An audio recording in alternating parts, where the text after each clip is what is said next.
GR number 2503006 August 10, 2022 ang akusado ay kinasuhan ng paglabag sa Section 16, Cultivation or Culture of Plants Classified as Dangerous Drugs or are Sources Thereof, Article 2 ng Republic Act, RA, No. 9,165, o mas kilala sa tawag na Comprehensive Dangerous Drugs Act of 2002. Ang mga testigo ng prosekusyon ay nagpatotoo na noong 11 ng Abril taong 2010, bandang 10:30 ng umaga, nakatanggap ang police officer dalawa ng tip na may isang tao, sa DL Residence, na nag-aalaga ng mga halaman ng marijuana. Ang impormasyon ay ipinadala sa nooy hepe ng pulisya, na siya namang nag-utos kay PO2A at PO2B na magsagawa ng surveillance. Agad namang pumunta sina PO2A at PO2B sa lugar at pamwesto sa layo na 10 metro. Sa labas ng isang bahay, na matatagpuan sa loob ng isang compound. Mula sa kanilang kinatatayuan, nakita nila ang isang lalaki, kalaunan ay nakilalang akusado, na nag-aalaga ng ilang halaman sa bubong ng bahay. Hindi nagtagal, ang lalaki, na may hawak na 3 pulgadang taas na nakapaso na halaman na may 5 finger leaves, ang nagsimulang bumaba sa bubong. Dahil sa hinalang dadalhin ng akusado ang halaman sa loob ng kanyang bahay, tinawag siya ng 2 pulis at sumugod sa loob ng compound. Inutusan nila ang akusado na ibaba ang halaman upang masuri nila ito ng mabuti. Sumunod naman ang akusado habang iginiit na ito ay isang halamang gamot. Tinanong din nila ang akusado kung maaari silang pumasok sa loob ng bahay. Pumayag naman ang akusado at pinayagan si PO2A at PO2B sa loob ng bahay. Nang umakyat sina PO2A at PO2B sa bubong, nakita nila ang 2 pang paso na kanilang natukoy na mga halamang marijuana. Sa puntong ito, nagsisimula ng magtipon-tipon ang mga manonood, kabilang ang may-ari ng compound, kaya nagpasya sina PO2A at PO2B na dalhin ang mga akusado at ang mga halaman sa himpilan ng pulisya. Pagdating doon, naghanap si PO2A ng opisyal ng barangay, miyembro ng media, at paiskal. Nakuha niya ang pagdalo ni acting punong barangay, media practitioner at prosecutor bilang mga testigo. Inihanda din ni PO2B ang mga resibo ng inventaryo, at kinuha ang mga larawan ng mga halaman na inilipat kay PO2R. Kinabukasan, dinala ang mga halaman sa kampo para sa siyentipikong pagsusuri.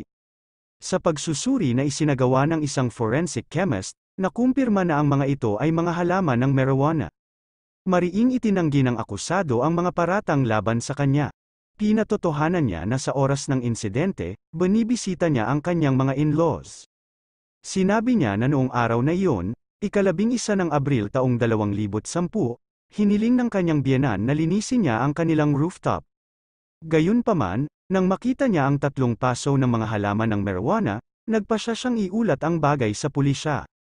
Gayunpaman, habang hinahawakan niya ang mga halaman na dadalhin sa pulisya, 2 pulisya ang nakakita sa kanya. Nang makita siyang may hawak na halaman, nilapitan siya at sinabing nagtatanim siya ng marijuana.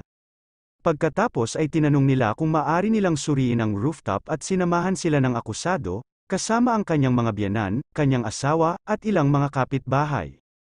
Doon, nakakita sila ng 2 pang halaman ng marijuana. Dahil ang akusado ang nahuling humahawak sa halaman, siya ang inaresto ng mga pulis. Pagkatapos ng paglilitis sa kaso, inilabas ng trial court ang hatol na may petsang ika-30 ng Agosto taong 2016 na napag-alamang nagkasala ng akusado ng lampas sa makatwirang pagdududa ng paglabag sa Seksyon 16, Artikulo 2 ng RA No. 9,165, ang Seksyon 2, Artikulo 3 ng Konstitusyon ng 1987 ay nag-uutos na ang paghahanap at pag-aresto ay dapat isagawa sa pamamagitan o sa lakas ng isang judicial na warrant na nakabatay sa pagkakaroon ng probable cause. Kung wala nito, ang naturang paghahanap at pag-aresto ay nagiging hindi makatwiran sa loob ng kahulugan ng nasabing probisyon ng konstitusyon. Upang protektahan ang mga tao mula sa hindi makatwirang mga paghahanap at pag-aresto, ang Seksyon 3, 2, Artikulo 3 ng 1987 konstitusyon ay nagsasaad na ang ebidensya na nakuha mula sa hindi makatwirang mga paghahanap at pag-aresto ay hindi dapat tanggapin bilang ebidensya para sa anumang layunin sa anumang paglilitis. Sa madaling salita, ang ebidensya na nakuha at kinumpiska sa hindi makatwirang paghahanap at pag-aresto ay may bahid at dapat na ibukod dahil sa pagiging isang fruit of the poisonous tree kumbaga. Gayunpaman, may mga pagkakataon na ang isang walang warrant na paghahanap ay wasto. Ang mga sumusunod ay kinikilalang mga pagkakataon ng mga pinahihintulutang paghahanap na walang warrant. Isang walang warrant na paghahanap na may kinalaman sa isang legal na pag-aresto. 2. Paghahanap ng ebidensya ng malinaw. 3. Search in a moving vehicle. 4. Pumayag sa mga paghahanap na walang warrant. 5. Customs search. 6. Stop and frisk. At 7. Kailangan at emergency na mga pangyayari. Pagkatapos ng maingat na pagrepaso sa ebidensyang nakatala, nalaman ng korte na ang walang warrant na pag-aresto ay labag sa batas. Dahil dito, ang search na ginawa sa mga akusado ay labag din sa batas. Sa paghahanap na may kinalaman sa isang legal na pag-aresto, inaatas ng batas na dapat munang magkaroon ng legal na pag-aresto bago magawa ang paghahanap. Ang proseso ay hindi maaaring baligtarin. Sa kasong ito, nagpatotoo si PO2 na nakatanggap sila ng tip mula sa isang kumpidensyal na impormante na ang mga halaman ng marijuana ay matatagpuan sa tirahan ng akusado. Para ma-verify ang tip, nagsagawa ng surveillance ang mga pulis kung saan naobserbahan nila ang bahay mula sa tabing kalsada. Ayon kay PO2, nakapwesto sila sa layong 10 metro mula sa bahay nang makita ang isang lalaki na pababa ng hagdanan na may hawak na paso na halaman. Dahil sinabi na sa kanila ng kanilang kumpidensyal na impormante na ang taong iyon ay may ilang halamang marijuana, inakala na nila na ang nakapaso na halaman ay marijuana. Kaya naman, tinawag nila ang lalaki at inutusan siyang bumaba mula sa hagdan at tinanong nila siya tungkol sa halaman na kanyang dala. Batay sa nabanggit, sa pagpapatupad ng warrantless arrest, umasa lamang ang mga pulis sa tip na kanilang natanggap mula sa confidential informant. Napagpasyahan na ang mapagkakatiwalaang impormasyon lamang ay hindi sapat upang suportahan ang isang walang warrant na pag-aresto na walang anumang hayagang pagkilos mula sa taong aarestuhin na nagpapahiwatig na may isang krimen na naisagawa pa lang, ginagawa, o malapit ng gawin. Gaya ng nakasaad sa itaas, nang makita ng mga pulis ang akusado, pababa na lang siya ng hagdanan habang may hawak na halamang nakapaso. Ang akusado, sa sandaling ito, ay hindi gumawa ng isang krimen at hindi man lang ipinakita na gagawin niya ito o na ginawa niya ito. Walang panlabas na indikasyon upang siya ay arestuhin.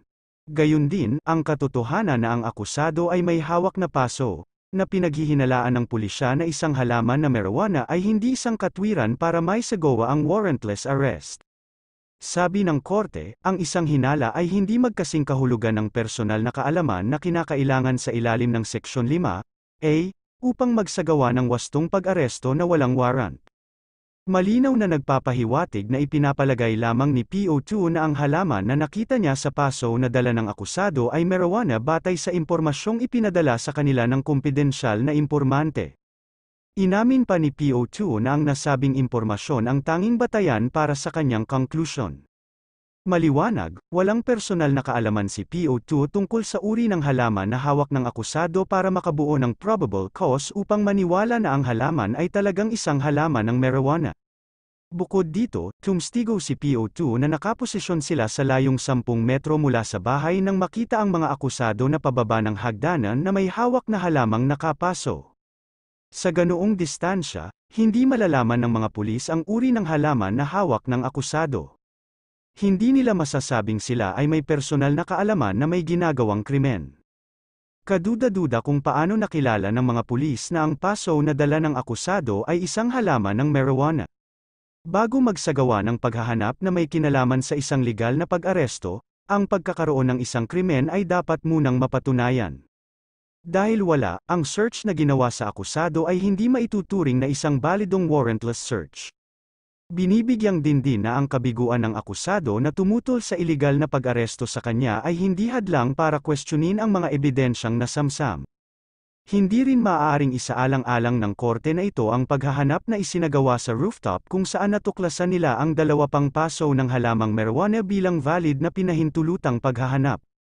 Ayon kay PO2, tinanong nila ang akusado kung maaari silang pumasok sa loob ng bahay at pinayagan sila ng huli na makapasok sa bahay. Pagpasok sa bahay, Tumuloy sila sa rooftop kung saan natuklasan nila ang 2 paso ng halamang marijuana. Ang korte na ito ay nanindigan na ang pagpayag sa isang walang warrant na paghahanap at pag-aresto ay dapat na, walang pag-aalinlangan, tiyak, matalinong ibinigay, at walang halong pamimilit.